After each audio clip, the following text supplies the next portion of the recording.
Olá pessoal, tudo bem? Aqui é o João Correia, estou na cidade de Porto Ferreira. Vou conhecer hoje a estação que está aqui, ó, estação de Porto Ferreira, que hoje abriga um museu e é muito bacana, tá? Então nós vamos conhecer um pouquinho sobre a história de Porto Ferreira e o museu histórico local. Vamos lá?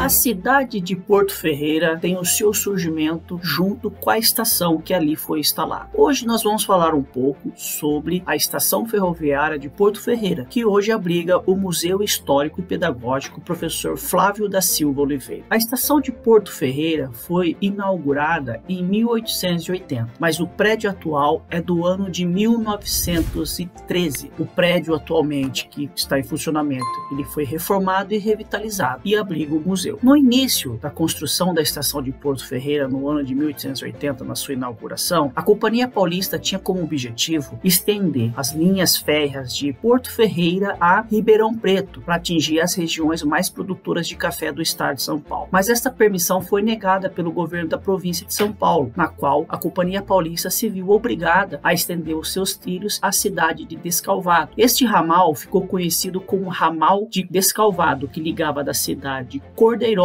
a Descalvado, passando pelas cidades de Araras, Leme, Pirassununga, Porto Ferreira e Descalvado, entre outras estações também. E disto surgiu a estação de Porto Ferreira. É muito interessante nós falarmos também que junto da estação de Porto Ferreira funcionou a Companhia Fluvial Paulista. O que era isso? Era uma linha de navegação que existia no rio Mogi Guaçu, que saía da cidade de Porto Ferreira até a cidade de Pontal. Funcionou dos anos de 1880 até 1905. É uma história pouco conhecida que aqui no interior do estado de São Paulo, mas a Companhia Paulista também fez navegação fluvial, que aconteceu no rio Mogi Guaçu. Tem até um livro muito interessante que se chama Navegando o Mogi Guaçu, que eu deixo aqui no link para vocês e vale muito a pena a leitura, vocês conhecerem um pouquinho. E isso se explica também por que a cidade se chamou Porto Ferreira, porque no início aquela região era chamada Porto do Ferreira, onde as pessoas faziam a travessia do rio Mogi Guaçu de um ponto ao outro, e quem fazia esse transporte de balsa era o seu João Ferreira, então se chamava Porto do João Ferreira. Mais uma curiosidade sobre o surgimento da cidade de Porto Ferreira. A estação de Porto Ferreira, como eu disse anteriormente, o ramal foi criado no ano de 1880 e a estação atual é do ano de 1913 e foi reformada, revitalizada e entregue à população para ser aberto a um espaço de visitação, de exposição. E hoje funciona o Museu Histórico Pedagógico Professor Flávio da Silva Oliveira. Ao entrar na estação, você vai encontrar o salão principal. Nesta sala, você vai encontrar sempre uma exposição itinerante. Na sala ao lado, você vai encontrar um salão com diversos objetos sobre a história da Companhia Paulista e da ferrovia na localidade, assim como a história da empresa de navegação fluvial da Companhia Paulista. Ali tem diversos objetos que contam um pouquinho sobre a história da ferrovia na cidade de Porto Ferreira. Essa aqui, pessoal, que vocês estão vendo,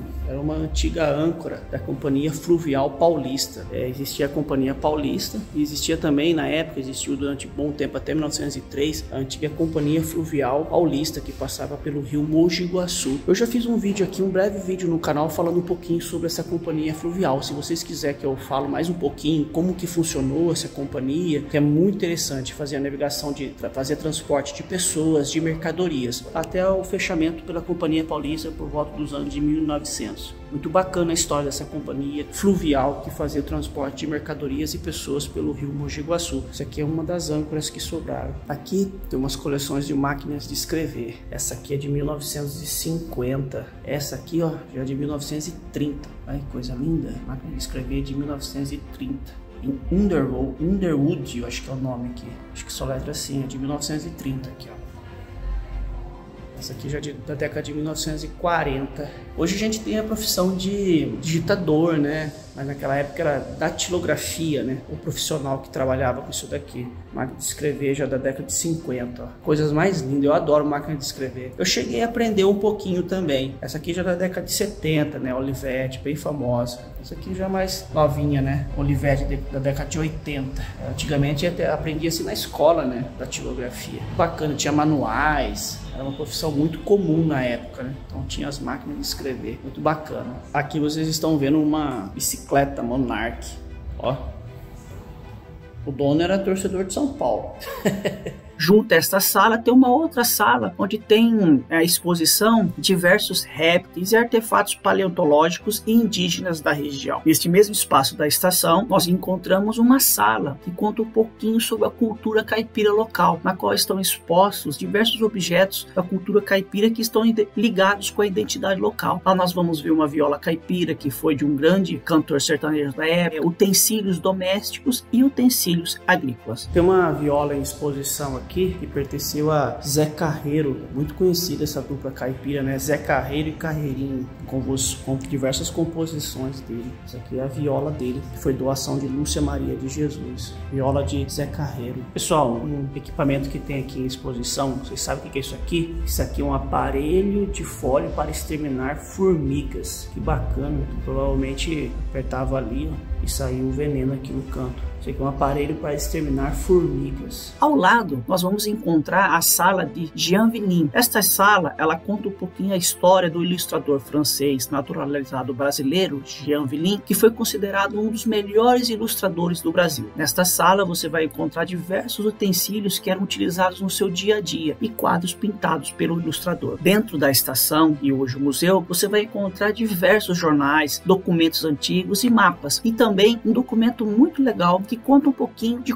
como era possivelmente a estação e o porto do João Ferreira. Pessoal, bacana que tem aqui em exposição, na estação ferroviária, hoje o museu aqui em Porto Ferreira, esse mapa aqui, que é um projeto de desenvolvimento de turismo, mas ele mostra um pouquinho como era a estação por volta dos anos de 1890, 1900, quando existia ainda o porto, né, e funcionava a Companhia Fluvial Paulista aqui nessa região, né. Eu sempre comentei aqui no canal que essa companhia, ela fazia, né, transporte de pessoas e mercadorias no Rio Mogi Guaçu. Então aqui mostra um pouquinho como que era essa estrutura do porto, né? Todo mundo fala de Porto Ferreira, né? Mas aqui era o Porto do João Ferreira, devido à balsa que existia aqui na região. E esse mapa ele mostra um pouquinho sobre isso daqui. Vou colocar mais perto para vocês observarem um pouquinho, entendeu? Que é o barco a vapor, ele mostra, tem diversas fotografias mostrando como era, né? Aqui antigamente. Ele é de 1971. É um local muito bacana de se visitar, de conhecer um pouquinho sobre a história de Porto Ferreira e é também a história da Companhia Paulista no interior do estado de São Paulo. Pessoal, eu deixo também aqui para vocês a indicação do livro Navegando no Mogi Guaçu, para vocês conhecerem um pouquinho sobre a Companhia Fluvial Paulista. Peço para você compartilhe esse vídeo e deixe seu like. E até o próximo vídeo.